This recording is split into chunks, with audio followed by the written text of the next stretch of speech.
Shanti Shanti Shanti. Om Purnamadah Purnamidam Purnat Purnamudachyate Purnasya Purnamadaya Purnamevavashishyate.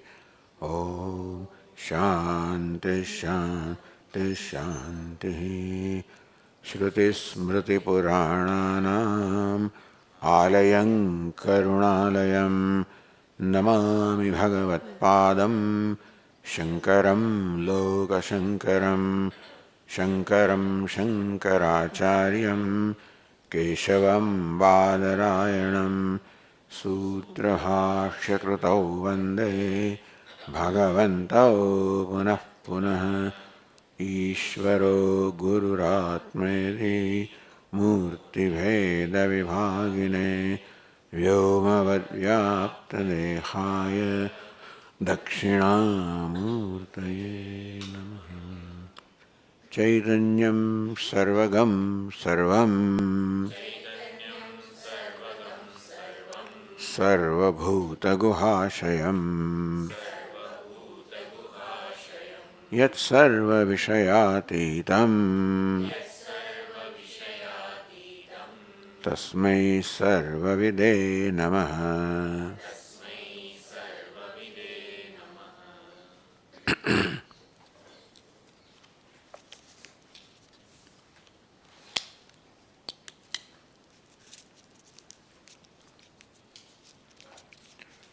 Verse 37.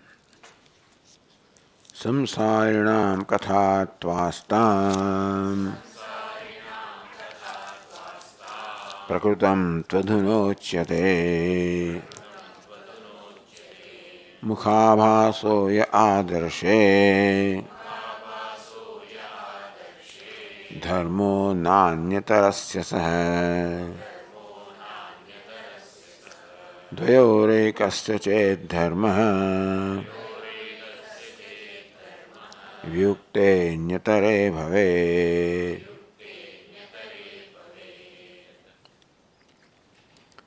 Samsaranam katha to astam.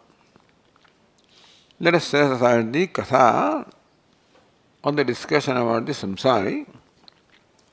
Samsari means the transmigrating soul, meaning that the various views other people have about the jiva or about the samsari. Who is the samsari? Who is the simple translation of samsari, samsarati, one who transmigrates. But samsari means who is the sukhi dukhi karta bhokta, jivatma.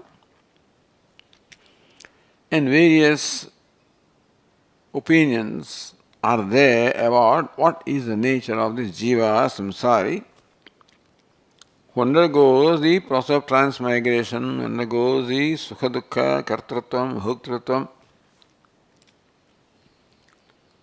and various views about that samsari, jiva-atma were presented, that he is vikara of consciousness, he is a part of consciousness, he is the santanam, the very series of momentary consciousness.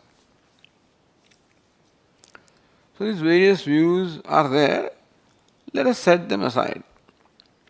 And let us come to prakrita, meaning the topic under discussion, which is our view of who the samsari is. Our view is that Atma or Brahman itself is samsari. When you say Brahman is samsari, Brahman is nitya muktam, is limitless, meaning that bondage cannot be there. Looking at Brahman or Atma, bondage or limitedness cannot coexist with Atma. So when you say that Atma is samsari, that means samsara is mithya, that is very clear. Because in Atma, samsara, limitedness cannot be there. Na jayate mriteva vipaschit, there cannot be birth and death in self-consciousness, because it does not lend itself to change or transform. There is no second thing that can affect it to bring about modification or change or birth. Therefore, looking at Atma the way Upanishad reveals, Satyam Jnanam Anantam Brahma, Vijnanam Anandam Brahma, Najayate Mriteva Vipasit. So, this is how the Upanishads unfold the nature of the self or Brahman. We start from there. Samsara or limitedness, sense of smallness, inadequacy, and therefore desire, craving, all of these are not possible for Atma. Not only that, but Atma is the only entity. Ekameva, there is nothing other than the self, nothing other than Brahman. Atma idame ekeva grasid nanyat kinchan mishat. All there is Sat or Brahman or Atma. So this limitedness, samsara is just not possible. It doesn't make sense. Let us put it this way. And still we think that we are experiencing samsara. I was born, I am going to die, I am karta, bhukta, sukhi, dukhi. We experience that, or we feel that that is what we are, also has to be dealt with, has to be addressed. So not the real samsara is being addressed, but my feeling that I am a samsari, that is being addressed. Understand that. Whether it is a valid feeling, am I justified in taking myself to be a samsari, to be a transmigrating soul, to be karta, bhokta? It is not. Based on what the Upanishads reveal about my true nature. But the only entity is Atma, therefore the teacher says, what is our view about samsari? That Atma is samsari. But on account of the essential nature of Atma, cannot be samsari, so Atma is as though samsari. The consciousness, limitless, is as though samsari. How? Because there is ignorance. It is the nature of ignorance to reflect consciousness, meaning that in presence of consciousness, ignorance gets enlivened and becomes active. If ignorance is not enlivened, then other anarthas, other results cannot come, outcomes cannot come. Thus, in deep sleep state, the ignorance is not active. That time, the sense of limitedness, etc., cannot be there. So, ignorance or Maya also should become active or enlivened. Then Maya will manifest its effects of creating false notions, of identification what I am not, and creating false notions, and creating therefore the notion of samsara. Then in a rope snake, the snake is a notion, not a reality. That means that there is ignorance, rope ignorance, that brings about that. So also for the limitless self, there is, let me accept limitless self, because Upanishad says so. And so we want to analyze all the reason why do I think differently about myself. Upanishad says I am limited. Why do I think I am limited? It is not enough to say that you are wrong. It is necessary to explain why that notion of limitedness came. So Vedanta does not want to brush aside the problem that I have, even though it says, it's not legitimate, but does not want to brush aside the problem. Vedanta seeks to explain why do I feel the way I feel about myself. Ignorance. And then the product of ignorance is adhyasa, identification. From the sense of ahankara, sense of individuality. the I notion, and then subsequent products of ignorance. When ignorance, the cause gets enlightened, or enlivened rather, then the ahankara and subsequent karya or the outcomes also will get enlivened. So just as that is nature of ignorance to say reflect the consciousness, that's a model. It is the nature of ignorance to get enlivened. How can ignorance get enlivened? How can a water in the bucket in a dark room get lighted up? So there must be reflection. So therefore, in ignorance also, there must be reflection of consciousness, because of which this is as though the enlivenment of the ignorance. Then ignorance acts as though it is an enlivened entity. They have a model of pratibimba. So he is accepted here for explaining. Not to stretch that example to infinity, and all aspects of pratibimba cannot apply here. They need not apply. What is most applicable is what the pratibimba does. How pratibimba, reflection, enlivens the medium of reflection. And therefore there are subsequent consequences. So the teacher said that Atma or consciousness, as reflected in ignorance, from which there arises the sense of individuality or the I notion, so that is the samsari. Atma is samsari through ignorance and the I notion or ahankara. So that is the prakrutam. That is the statement that we have made. And since other opinions exist, we have to analyze whether or not there is any validity in them. So what is the nature of this reflection or jiva? Is it real? If reflection is real, the jiva also is real. Therefore here is a deliberation upon the nature of reflection in a mirror. Reflection of face in a mirror. Mukhabhasoya adarshe, that mukhabhasa, the reflection of the face which is in the mirror. Now there are two entities, there is mirror and there is face. Dharmo nanyatarasya saha, that mukhabhasa, the reflection of face, is neither dharma, an attribute of either the mirror or the face. Reflection is not because it's a nature or the attribute of mirror or attribute of face. Something in the mirror is there because the reflection is there. Oh, something is there in the face because of reflection. There is nothing in the face which can be responsible for the reflection.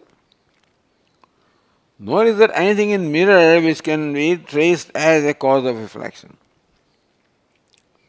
Is the mirror in some way cause of reflection? Wherever the mirror is, reflection will be. Is the face the cause of reflection? Then wherever face is, the reflection will be. That's not the case. It's only when both of them are there and placed in a specific manner, that mirror is in front of the face. When that setup is there, that is when we find the reflection taking place. Dvayo ekasya chet dharma vyukte anyatare bhaved.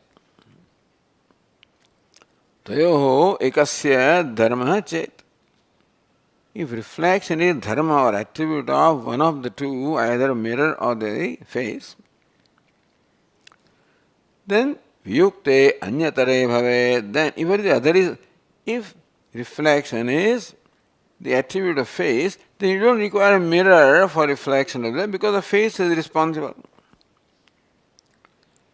If reflection is the attribute or dharma of mirror, then you don't require face because mirror will produce that. That's not the case. Vyukte anyatare bhavet. If it is the nature or dharma, attribute of either the mirror or the face, then the reflection should be there even when one of them is not present. All you need is one because mirror's nature, dharma it is, or face's dharma it is. That's not so. न च एवमस्ति अतः नान्यतरस्य धर्मः सवन पक्ष. If you look at the Tika of the verse 37, second line, yoyam adarshe mukhavāso drishyate. Adarshe in the mirror, yoyam mukhavāso drishyate, the reflection of the face which is seen in the mirror. Sakim mukhadarshyo anyatarasya dharma. So this was first, is it the dharma or the attribute of anyatarasya, one of the two? Of what? Mukhadarshayo anyatarasya means one of the mukha and adarsha. Is it the dharma of the mukha, face or mirror? One. Kim va mukhaseva dharma. Or it is only the dharma of the mukham or the face. Athva dvayoho api dharma. What is the nature of both of them? Both mirror and face both. Vastvantaram kinchit, or it is independent entity. So is it because of the face? Is it because of the mirror? Is it because of both face and mirror? Or is this some independent entity which doesn't depend on face and mirror? There's four, vikalpa means the alternatives are presented here. And each one is examined one after the other. So first examine whether yoyam mukhavāso kim mukhādarshayo anyatarasya yasya kasachit dharma. Is it dharma of one of these mukhana or darpanam? So this verse said that is not so, because otherwise the reflection would exist without without one of them, which is not the case. Second paksha, kim va mukhaseva dharma, or is reflection the dharma, the attribute of only mukha?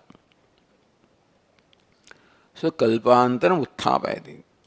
Kalpantaram, second kalpa, second the vikalpa option is being presented second position. Then the verse 38 says, Mukhena vyapadeshat saha Mukhaseveti chenmatam Nadarshana vidhanacha Mukhe satya vibhavata. So someone says Mukhena vyapadeshat. It's called mukhabhasa. The reflection is called mukhabhasa. Mukhena vyapadeshyate. So reflection is called reflection of face, therefore vyapadeshyate, it is indicated by mukhabhasa, not just abhasa. Since the reflection is described as the reflection of face, therefore mukhasevayati, therefore it must be the nature of or dharma of mukha, because it's called mukhabhasa. So it makes sense that the abhasa is the dharma or attribute of mukha. Iti chet matam, if that's because it is called mukhabhasa, because it is called reflection of face, therefore you say that it is dharma or attribute of face. Iti chet matam, if that is a mata or it is opinion. Na, second line says na. That's not the case. Why? Adarsha anuvidhanat. The reflection cannot be the dharma or attribute of face because adarsha anuvidhana, reflection follows or conforms to mirror, not to face. The nature of how the reflection appears is determined by a mirror. So, adarsha anuvidhana. Adarsha means mirror. Anuvidhana means following, conforming to. So, reflection conforms to the mirror. Had it been the dharma of mukha, it would conform to mukham, it would look like mukha wherever it is. That's not so. How the reflection looks like is determined by mirror. Yes, face also, but then, so whether it looks straight, distorted, is all determined by mirror, and whether it is there or not is determined by mirror. The reflection is determined by mirror, not by face. Adarsha anuvidhanat. Therefore, since it follows, it conforms to the mirror, therefore, mirror has an involvement in the reflection. Mukha ikadharmatve tadayogat. If reflection was merely the dharma attribute of the face, you do not require a mirror for the reflection to take place, but you require mirror, number one. Not only you require mirror, but the reflection conforms to the mirror. And the face alone is not enough for the reflection to take place. If reflection was a dharma or attribute of face, all you need is face for the reflection to take place. Not only you require mirror, at the same time the reflection follows the mirror, conforms to the idiosyncrasy of the mirror. Tadayoga, therefore, it cannot be the dharma of merely the face. The mirror also is involved. Then, so na adarsha anuvidhanat, number one. Second, mukhe sati avibhavatah. If reflection is the nature, the dharma of mukha, then if the mukha is there, reflection must be there. If orange is the dharma of this cloth, then where the cloth is, orange must be there, orangeness must be there. So also reflection is the dharma of mukha, then where mukha is, reflection must be there. But no, mukha is there, reflection is not there. Kincha sati api mukhe says, mukhe sati avibhasati avibhavata. Even when mukha is there, reflection is not there, darpana viyukte. If darpana is not there, adarsha is not there, mirror is not there, reflection is not. Even when the face is there, it cannot be the attribute of face. Avibhavatah means adarsanat. We find that in absence of mirror, even though the face is, reflection is not, therefore reflection cannot be dharma or attribute of face. Alright. Trutiyam. Athava dvayoho api dharma. Is it the nature of the two of them? Meaning, is it the combination of two of them that somehow brings about the, is it presence of two that brings about the reflection? That's it, Trutiyam Kalpam. So, Dvayoho eva, next verse is Dvayore veti chetanna Dvayore vapya darshanat Adrusyasya sato drushti Syadrahos chandra suryayoho Raho prageva vastutvam Siddham shastra pramanatah Chaya pakshe tva vastutvam tasya syat purva yuktitah. Dvayoho eveti.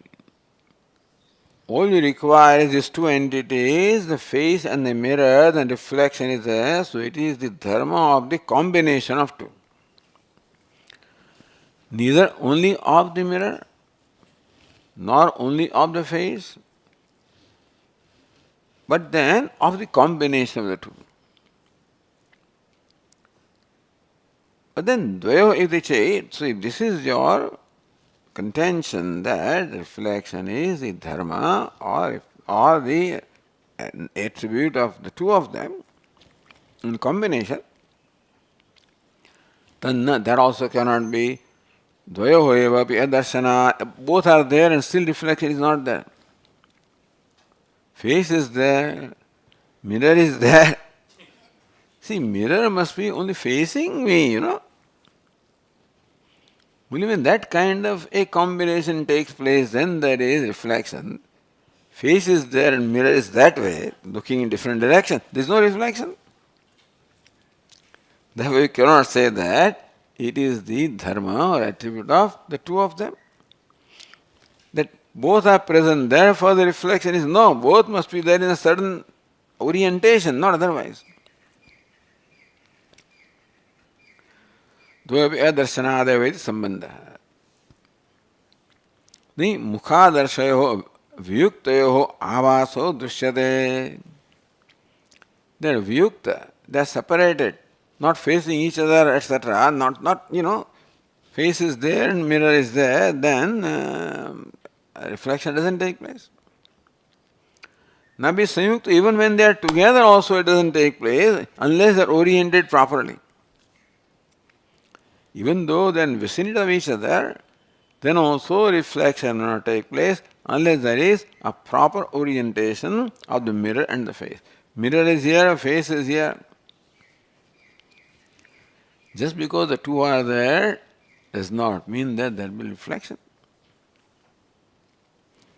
Nabi sanyukta ho evam dharma yatha kathanchana sanyukta tad darshan prasangat न तथा दृश्यते यथा कथंचन संयुक्तयोः अपि तद दर्शन प्रसंगात्. Because if all you require is the association of the two, then in any way the yatha, whichever way they are associated, the reflection must be there.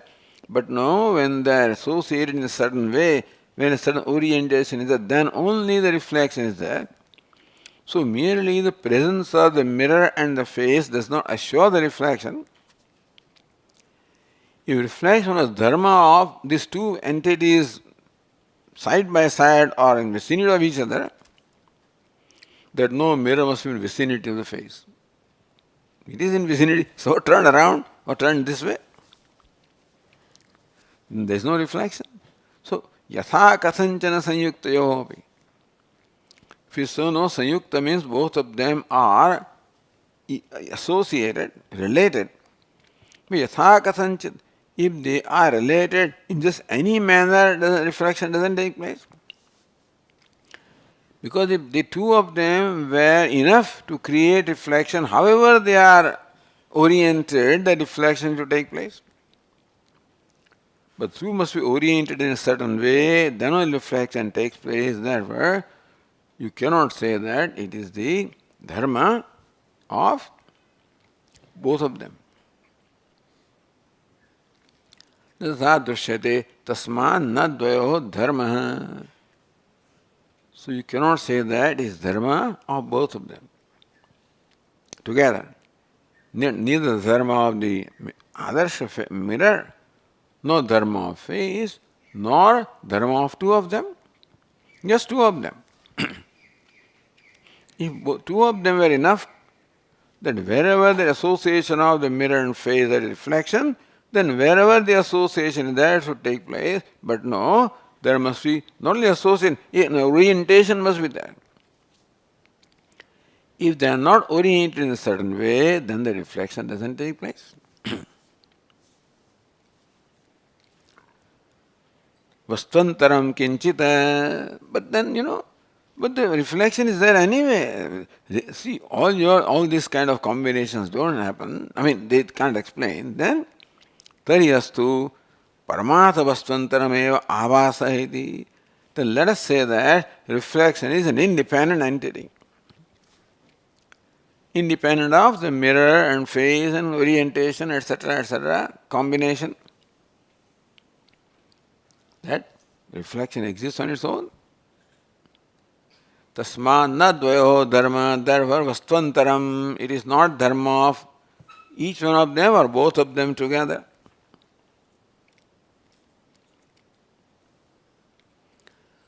Adrushyasya satah drushti syat. Satah, that which exists.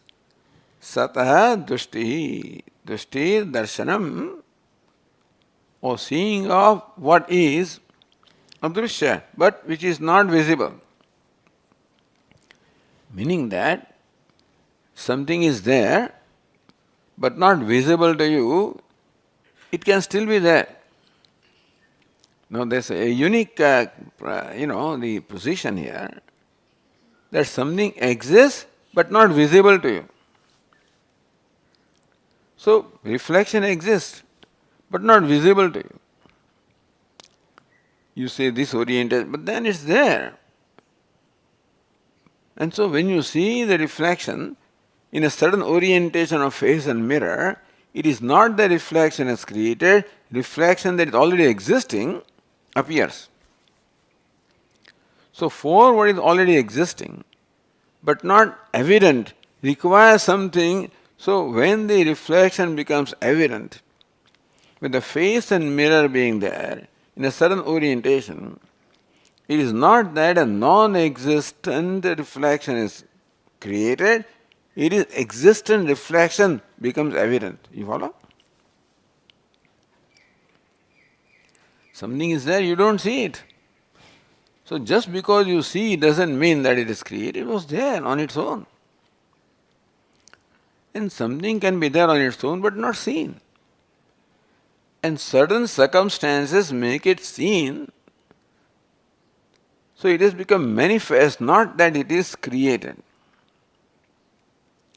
The sun is shining all right, and the clouds are there, therefore, even though the sun is existing, it is not evident. And the clouds move away, the sun that existed becomes evident. So just because the reflection is evident doesn't mean that it is created, so it doesn't require either face or mirror, it's on its own. That also can be paksha. Adrushasya satoho. Satah I should. Satah drushti. Satah means fifth case, or sixth case. Satah of sat. Adrushasya, that which is not visible or evident, but which exists, that it can come. Drashti meaning you can see something become evident to you. For that example is given. Syat, so drushti syat, that is where the comma is. Raho Chandra Suryayoho. There is an entity called Rahu. So Rahu is there, but not evident to you. Chandra Suryayoho, when Chandra or Surya is there, that is when you see Rahu. In an eclipse, you see Rahu, because Rahu has swallowed Chandra or Rahu has swallowed Surya. So when the swallowing takes place, called eclipse, that is when this Rahu becomes evident. Not that Rahu was not there. Rahu exists, adrushya meaning that it is not evident, becomes evident when the sun and or moon are there, sun or moon are there. So when you see that Rahu during an eclipse, is not that a non-existent Rahu has now come into perception, an already existing Rahu, but not evident, has become evident. So then, so satah vidyamanasya saravaikarani adrushyasya, like Rahu is there, but you can't see. Chandre Surye Upadau. So Chandra or Surya becomes Upadhi. Becomes an incident for the Rahu to become evident. Kadachit Drushti Darshanam Yatha Drushtim Darshanam. So sometimes Rahu is seen when the sun or moon is there. So that establishes Rahu is there. Rahu requires certain conditions to take place to become evident. As I said, the sun is there, requires certain condition. That is what? The removal of the clouds to become evident.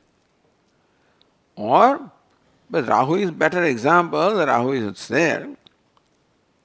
Requires a certain specific condition to take. It's called upadhi. A special condition required for something to happen. So sun or moon become the upadhi, special condition, situation for the Rahu to become evident to us. Tatha mukhabhasasyapi. So also mukhabhasa, the reflection of the face, vastubhutasya is real, meaning existing on its own. And you don't see it. Doesn't mean that reflection is not there, reflection is reality. Mukha sanmukha darpana upadhau darshanam. Upadhi means a special condition should take place for the reflection to be seen. Mukha sanmukha dar. So darpana. What darshan? So sanmukha, mukha sanmukha, what darpana upadhau.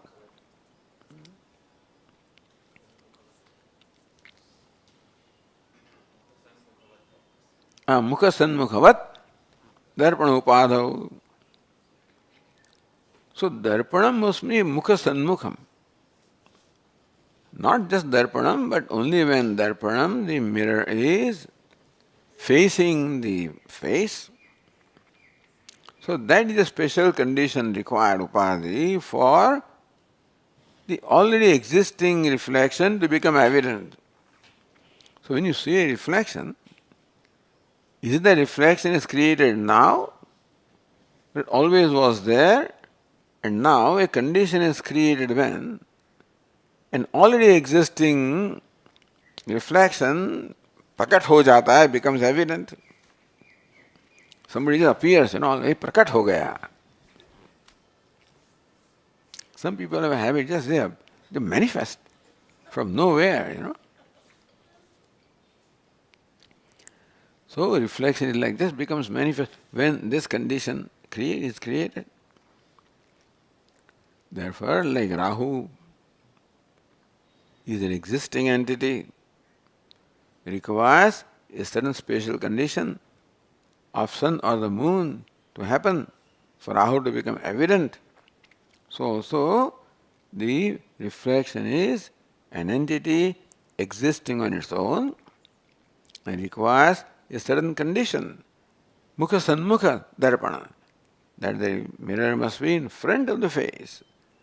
That is upadhi, a special condition when it is there, then an already existing reflection becomes evident. Ityaha. Vaishamya drushyate dushayate. This is an inapt example. This illustration is not right. That an existing Rahu becomes evident, that is not proven. The Rahu is an existing entity, and that becomes evident now, it's debatable point. So second verse said, we read that Raho Praga. So Purva Pakshi says Raho Praga Vastutam Siddham Shastra Pramanatah. Chandradi Uparagat Prageva Jyotish Shastra Pramanatah. Puranadi Shastra Pramanatah va Raho Samhikayasya Vastutvam Siddham Nishchitam. That there is an entity Graha called Rahu. Is Jyotish Shastra Pramanatah. Jyotish Shastra says that there is Rahu. Oh, Puranadi Shastra will tell you the story of Rahu, how he is cut off, etc. So Purana. During distribution of ambrosia, how this Samhikeya means Simhika's son. his hair was chopped off.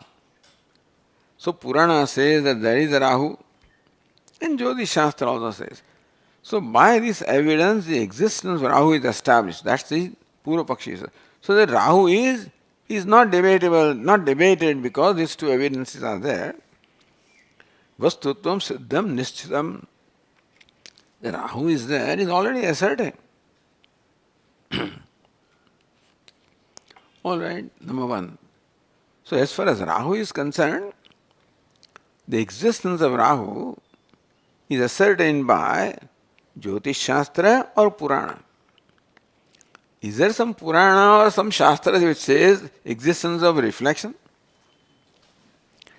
You claim that reflection is an already existing entity. Where do you find, who says that? Which Pramana says that?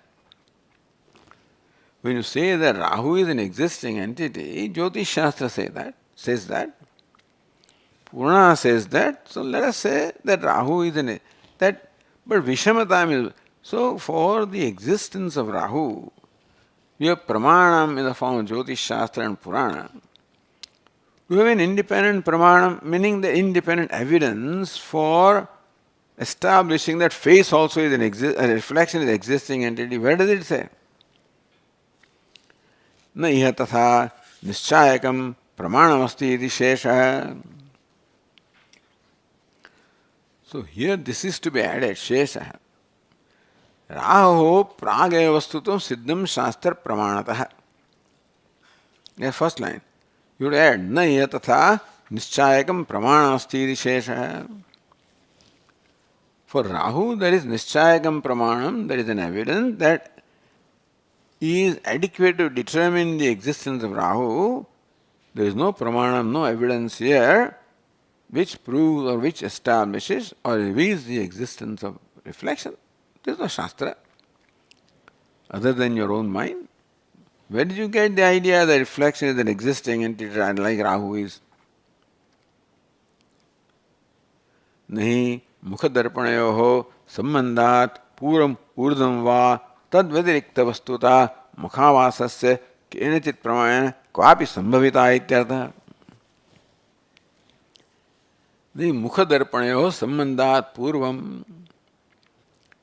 Before the sambandha or the association of mukha and darpana, before that reflection existed, we don't find it stated anywhere. And when that association is not there, then also that, see, if the reflection is an independent entity, it should exist regardless of mukham and darpanam. It should exist before, like Rahu exists even before eclipse and continue to exist after, because it comes again, fellow. Then the second eclipse takes place means Rahu is still there. So that is the pramanam or evidence for establishing the existence of Rahu.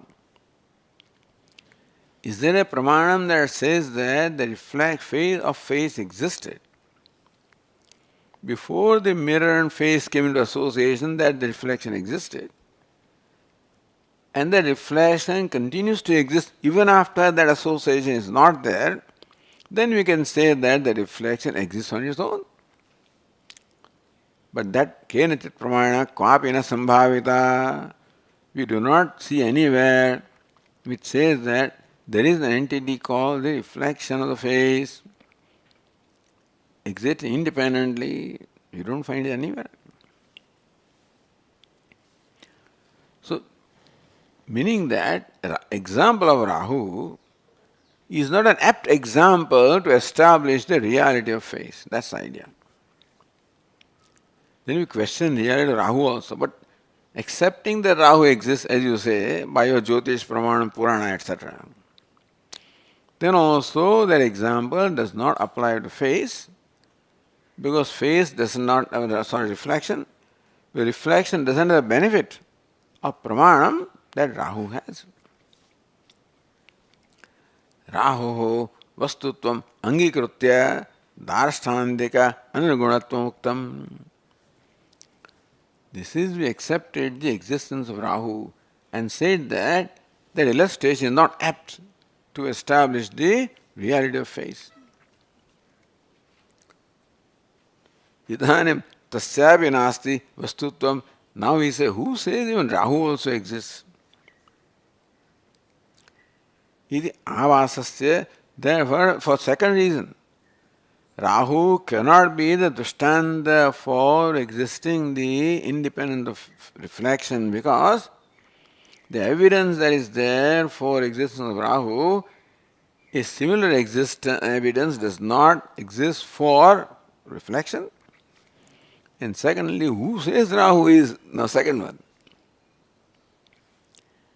Idanim tasyapi nasti vastutvam. Tasyami Rahu. Even Rahu also is not there, we say. And therefore, if Rahu was there, it can become a drishtanta for reflection. Rahu itself is not there. So, second line said, Chaya pakshe tu avastutvam tasya syat purva yuktitah Chaya pakshe.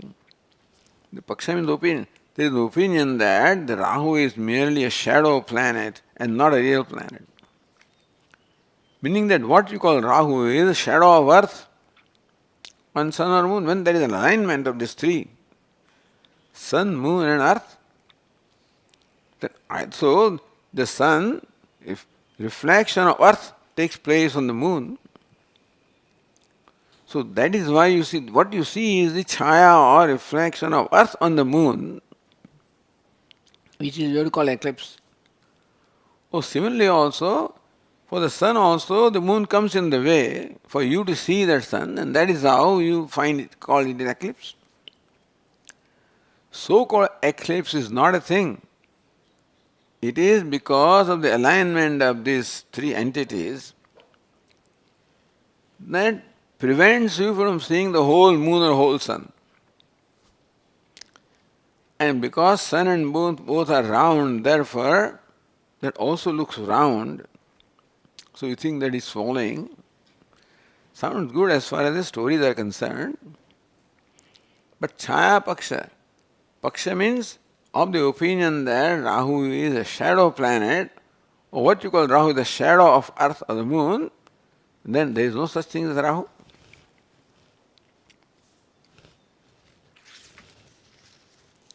So Bhumyadi Chaya Rahu iti Keshanjit Paksha Bhumyadi.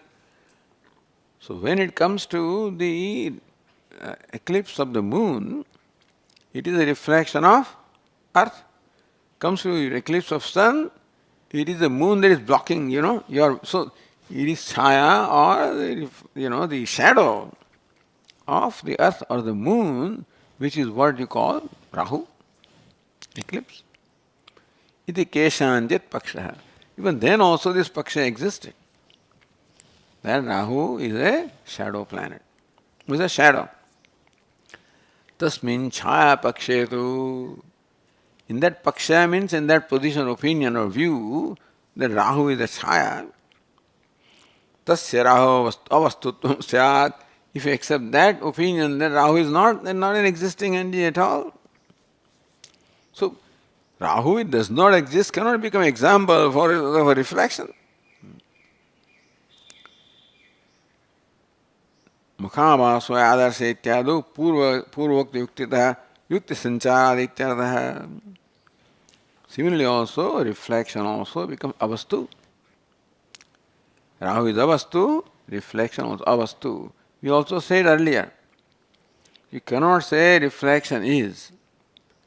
Because the reflection is means the reflection independently exists, then it must be there under all conditions, which is not when the face and the mirror are not there.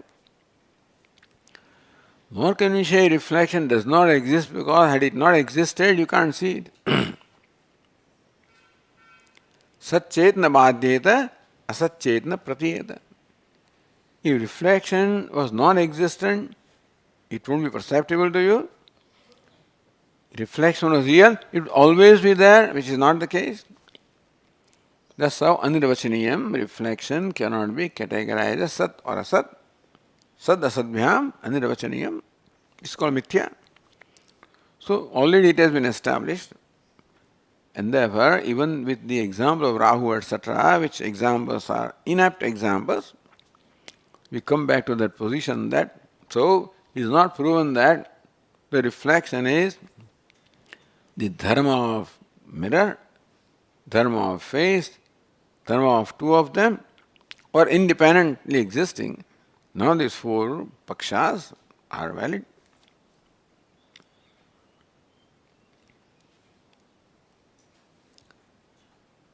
Then the vastu chaya smrute. Now, if you come back to the shadow thing, that very interesting example was given that chaya also means shadow.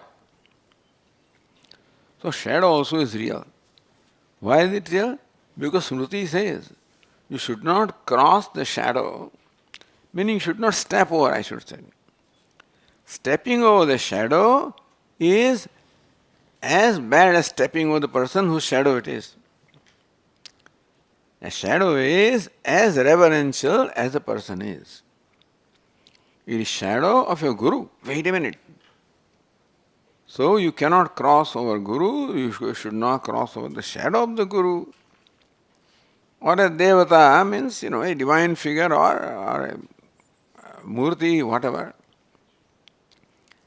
And snataka, this, that, etc. So all this was stated that the fact that the Smriti says that you should not step over a shadow means the shadow is real, otherwise they would not tell you that.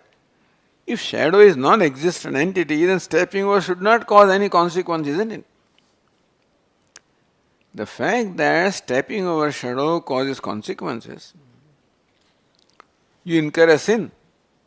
That means shadow must be a real entity, otherwise these great sages would not tell you not to step over the shadow.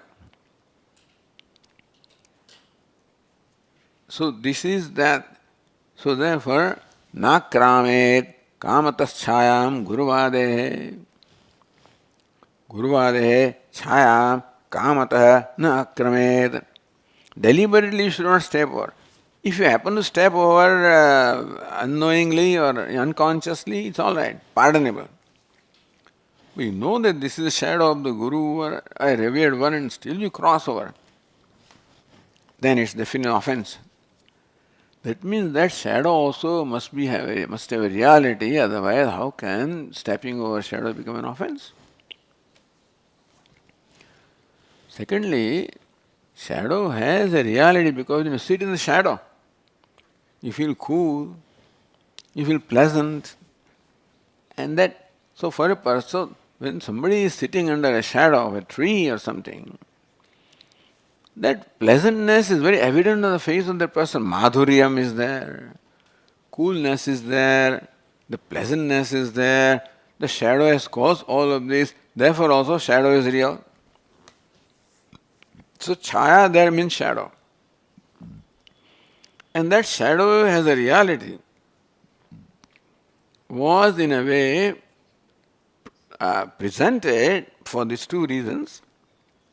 That number one, that the great sages of Smriti say that you should not deliberately step on the shadow of a revered one. And secondly, when sitting under a shadow, you feel cool, you feel pleasant, which is what the shadow has done. So, shadow creates a negative effect and shadow creates a positive effect. Only a real entity can cause negative or positive effect, therefore shadow is reality. And so reflection is reality. Shadow is example. So mukhabhasa also, this was the example. So that is being addressed here. So going back to verse 41, vastu chaya smrute ityatra. We just read that 37th verse. Ityatra chaya vastutve smriti pramanamiti uktam. In that verse, the chaya or shadow is a vastu, is an entity on its own. For that, this smriti was given as pramanam. Smriti which says that chaya can cause the unfavorable consequences if you step over that. Chaya can cause favorable consequences if you sit underneath. So chaya can do both. An entity that exists can help you or hurt you both. Then you can say it is there. Iti yuktam tatraha. So the next verse is छायाक्रान्तेर्निषेधोऽयम् न तु वस्तुत्वसाधकः न ह्यर्थान्तरनिष्ठं सत् वाक्यमर्थान्तरं वदेत्. So now we come to analyze that Vakya. What is it the Vakya conveys? So when, say, Yajnavalkya said, na kramet kamatas guruvade, let's take that Vakya. Guruvade chayam kamatah na akramet, should not step over the shadow of Guru and other revered entities deliberately. This is Nishedha.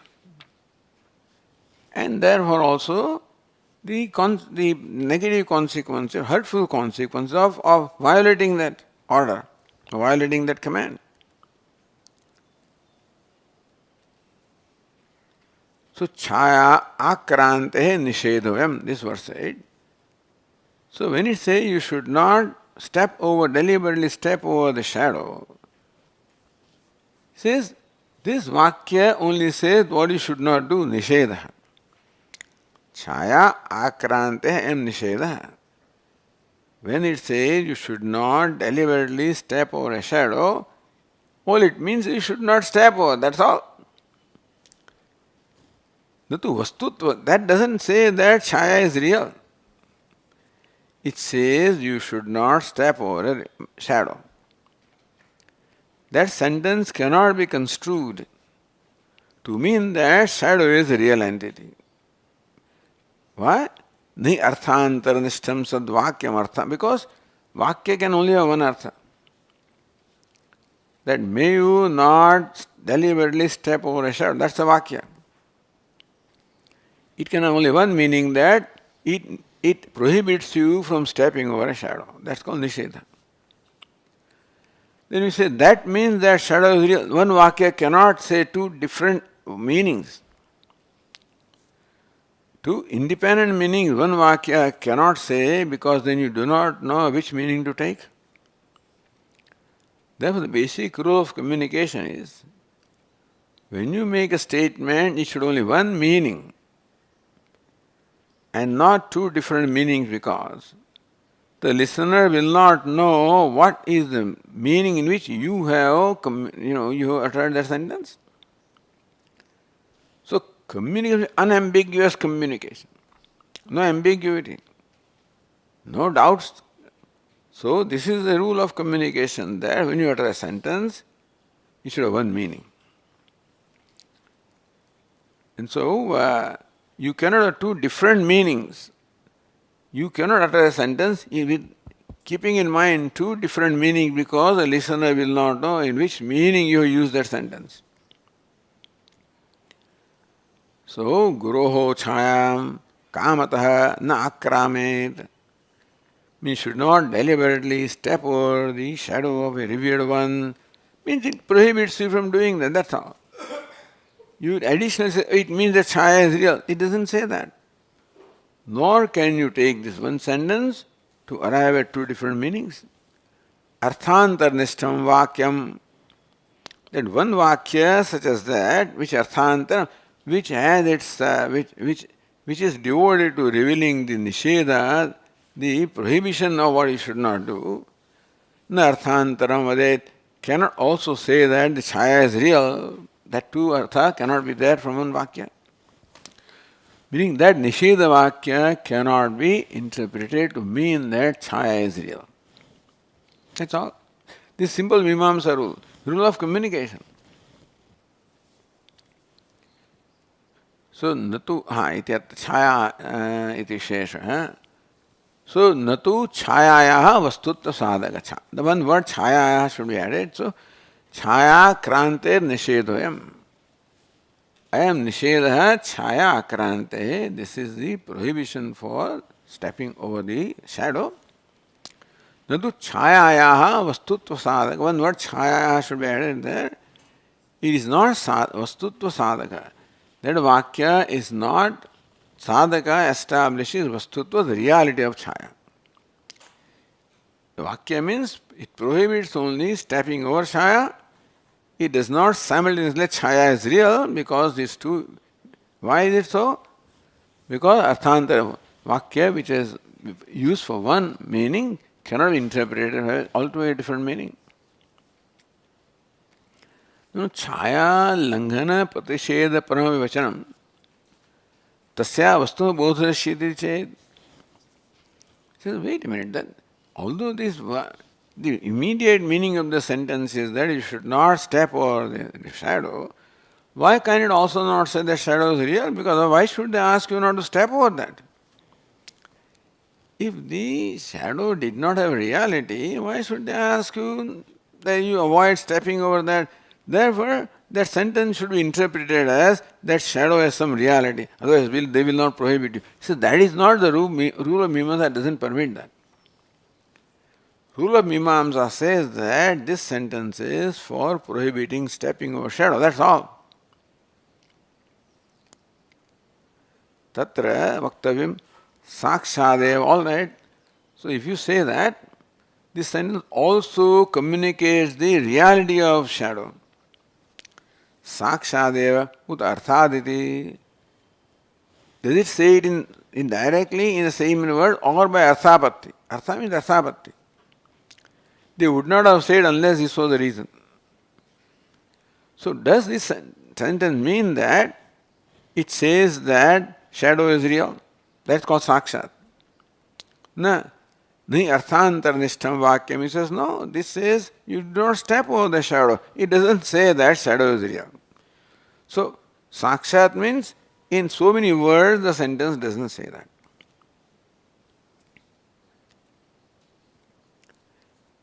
Ekasya vakyasya ubhayarthatve vakyabheda prasangaditi. Therefore, you cannot say that this vakya says two things. That it prohibits stepping over the shadow and it says shadow is real. These two things one vakya cannot say because it violates the basic rule of communication. Mimamsa means communication. Mimamsakas have done a great work in analyzing communication. Each one of them a great contribution in our thinking process. Great. So even though we may not accept Mimamsaka's views about the reality, but we respect them very much for what they have contributed. So Vedanta respects everybody. May not accept everybody in totality. Just because I don't accept one part doesn't mean I disrespect him, I reject him. I respect him, but then respectfully beg to differ, So we respectfully beg to differ from them in certain aspect. Doesn't mean that we don't respect them. So Mimamsaka says that one vakya can have only one meaning, and therefore one vakya can have two meanings. That the vakya says you should not step over a shadow. It also says the shadow is real. No? So vakya bheda prasangat. Vakya bheda means one vakya will have two independent meanings. Then you do not know which one to take. So when you hear which one to take, you do not know. That means your vakya does not communicate. If the vakya or a sentence has more than one meaning, it doesn't communicate because the listener doesn't know what meaning to make out. Alright, arthat, by arthapatti. Meaning that because the Smriti says that you should not step over the shadow, therefore he would not have said unless the shadow was real. That's called arthapatti. Na dvitiya, that arthapatti also you cannot. Why? Nishedasya prapti matra sapekshatvat nishedya vishayadehe vastutva bhave nished anupatti iti atra niyamaka abhava drashtavyam. So for arthapatti, niyamaka must be there. See, we say pino devadatta divana bhunkte. Our observation is that the fat devadatta does not eat during the day. So therefore, there is a nishedya, so there is a vishaya here. Therefore you say devadatta must be eating at night. Therefore, so that pratrimatra sapekshatvat. So here the ascertainment is there in case of Devadatta that this fellow is eating at night, you ascertain. Why? Because there is evidence that Devadatta is getting fatter day by day. So what is there? Here also Nisheda, negating, is negating what for which there is an occasion. Prapti matra sapeksha. You should negate something for which there is an occasion to negate. Don't do that.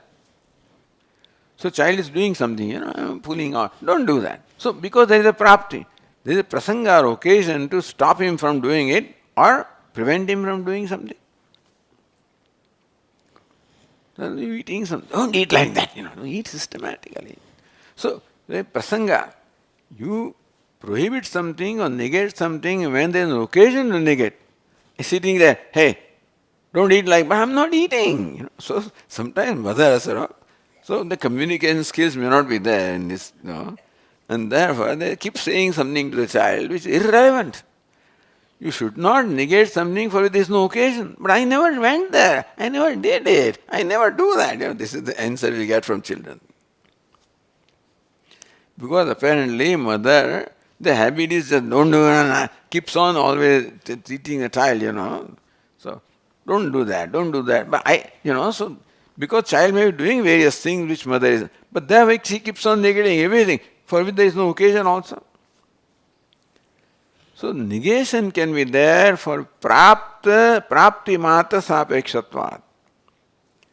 The negation depends upon the prapti, the occasion for negating. Sapeksha, negation depends upon the occurrence existence of an occurrence.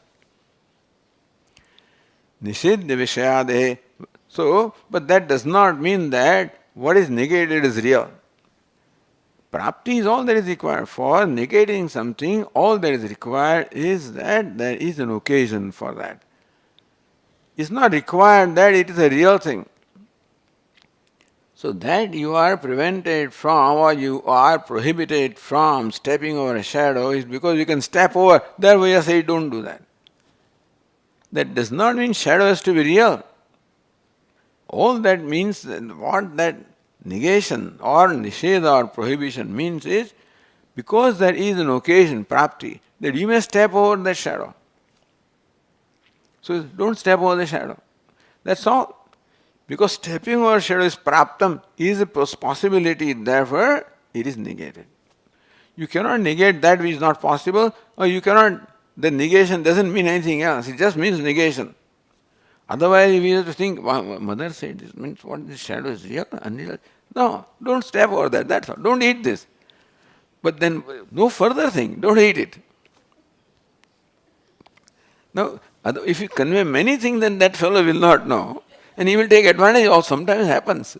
And so you told me this and you told me that, which was away of a different interpretation, then take advantage, And so poor mothers, a lot of advantage always taken by children. Children are smarter, in some ways, and therefore mother may not be that smart in communication. She is more emotional, whatever it is. But the thing is that is why, so nishedasya prapti matra sapekshatvat. Nisheda or prohibition only requires prapti, the occasion for that event to happen.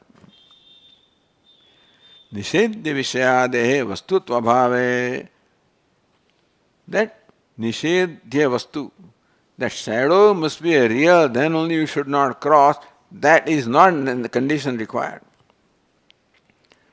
For prohibiting this stepping over shadow, all it says is don't step over shadow.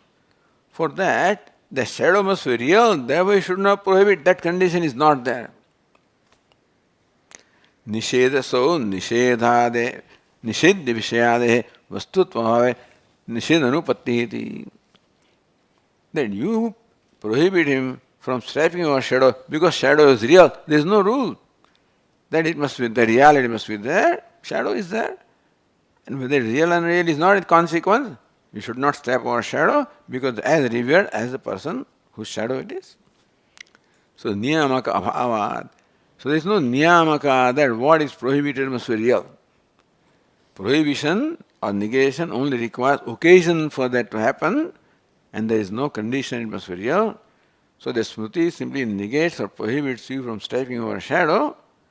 It doesn't require that shadow must be real for the Smriti to tell you that? This is Mimamsa communication. So Smriti's statement cannot be taken to mean the reality of shadow. Iti. And then the discussion continues of, because that chaya was said to be real, so we have to address that. Otherwise, but how about that? After half an hour, after 10 days, but what about that thing? So that we have to address. Whatever is mentioned has to be addressed. What happened to Sita? She became a deer, then what happened to her? So after 5 years, he'll bring that question after listening to the whole Ramcharitmanas. So that is how whatever was stated has to be addressed. Otherwise, it will keep on in your mind like a worm, it keeps on going up and down, and so it will disturb you. So it has to be resolved. So that is being resolved here. Okay. Om Purnamadah Purnamidam Purnat Purnamudachyate Purnasya Purnamadaya Purnameva Vashishyate. Om Shanti Shanti Shanti. Shankaram Shankaracharyam Keshavam Badarayanam Sutrabhashyakritau Vande Bhagavanto Punah Punah Ishvaro Gururatmeti Murti Bheda Vibhagine Vyomavad Vyapta Dehaya Dakshinamurtaye Namaha. Om Shanti Shanti. Hari Om. Shri Gurubhyo Namaha. Hari Om.